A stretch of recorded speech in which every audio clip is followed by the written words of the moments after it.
I'm here to introduce a bill that would address entitlement reforms and the debt ceiling called the Dollar for Dollar Act.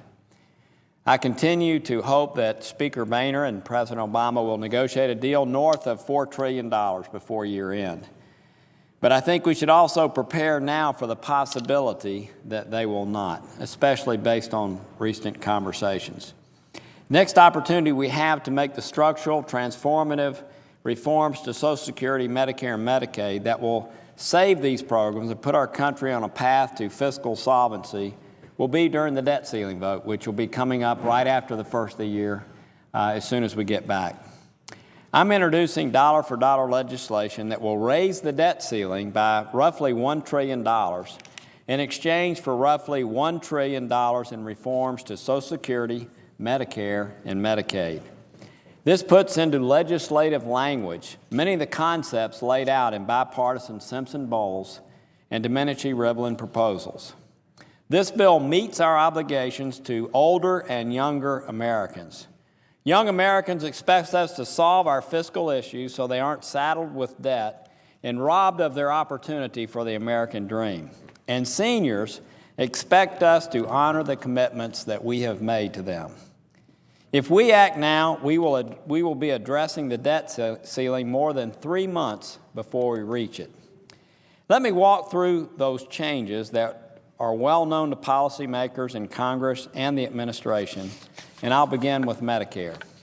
Medicare's trust fund has $27 trillion in unfunded liabilities and is expected to be insolvent by the year 2024. According to an Urban Institute study, an average income married family will contribute about $119,000 in payroll taxes to Medicare in today's dollars over their lifetime and consume about $357,000 in today's dollars in Medicare benefits. Obviously, this is unsustainable. Everybody in this room knows this. The pages in front of me know that. Medicare needs to be structured in a way to provide care for current and future beneficiaries in a fiscally responsible manner. This bill would structurally transform Medicare, keeping fee-for-service Medicare in place forever, while having it compete side by side with a reformed Medicare Advantage program called Medicare Total Health. Seniors would maintain the option of choosing fee-for-service Medicare or a private plan as they do today. I think most of us know that about 25% of the people in our country that are on Medicare are in a private plan today. The competition created by these reforms would significantly reduce Medicare costs by $290 billion, and this is very important, without a spending cap on the program. This proposal is similar to one backed by former Bill Clinton Budget Director Alice Rivlin. In addition, this bill would update cost-sharing requirements to reflect a 21st century health care practices like capping out-of-pocket expenditures for beneficiaries and unifying deductibles and coinsurance structures. This bill also would improve solvency by requiring higher income beneficiaries to pay more for their premiums. Finally, it would raise the eligibility age incrementally from 65 to 67 by the year 2027. Moving to Medicaid, the bill would provide increased flexibility for states to achieve Medicaid savings by establishing a waiver process for the states to better manage their Medicaid programs. It also would eliminate a massive bed tax gimmick used to bilk federal taxpayers out of $50 billion over a 10-year period. Next, let me walk through Social Security changes. Although some have suggested we should ignore the impending crisis in Social Security funding, we should address it now because it is already beginning to cause the federal government to spend more than it takes in, and the Social Security Trust Fund is projected to be exhausted in the year 2033. It also will be much more painful to make these adjustments to achieve solvency in Social Security if we procrastinate. In order to return the program to long-term solvency, the bill would enhance the progressivity of benefit calculations.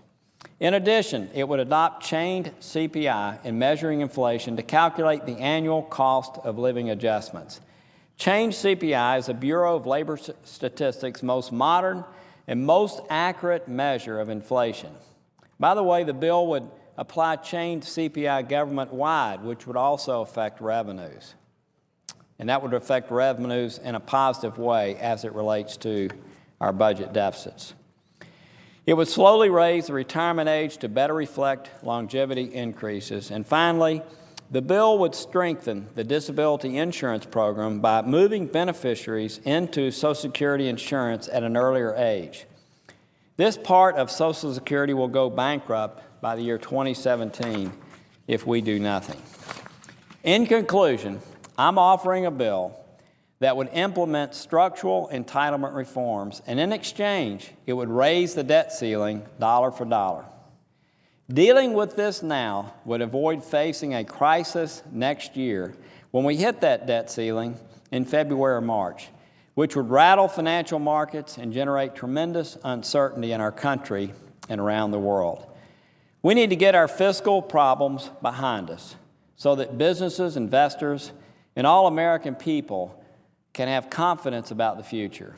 If we do that, the economy will truly take off. So, Mr. President, if I could, if one of the pages could take this to the desk. I'm introducing this.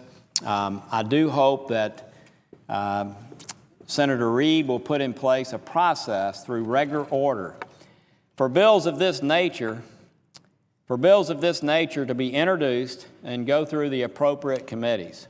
I do hope when we deal with the debt ceiling in this coming year, and we do so on a dollar-for-dollar basis, just like has been recently established this last year, the precedent has been set that during this fiscal dilemma that we're dealing with, when we raise the debt ceiling, we actually lower spending by a dollar. Up until this point, almost all the things that we've talked about have been through discretionary spending. Thus far, we really haven't addressed entitlement reforms. And again, let me reiterate that I hope the President and Speaker Boehner come to some accommodation over the next couple of weeks that actually deals with a bill maybe $4 trillion in size that would actually put this in the rearview mirror.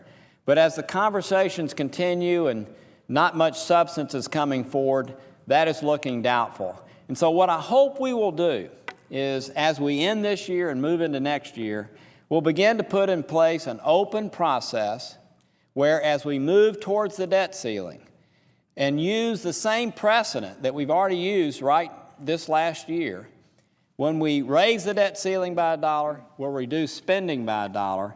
We've all said that we need revenues and we need entitlement reform.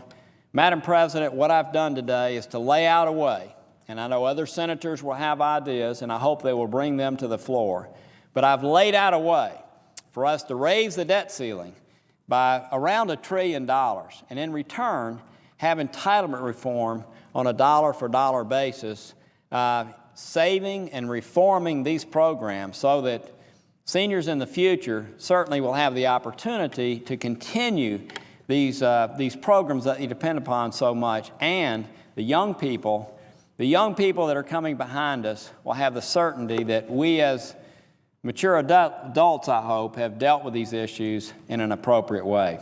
So, Madam President, I thank you, and I yield the floor.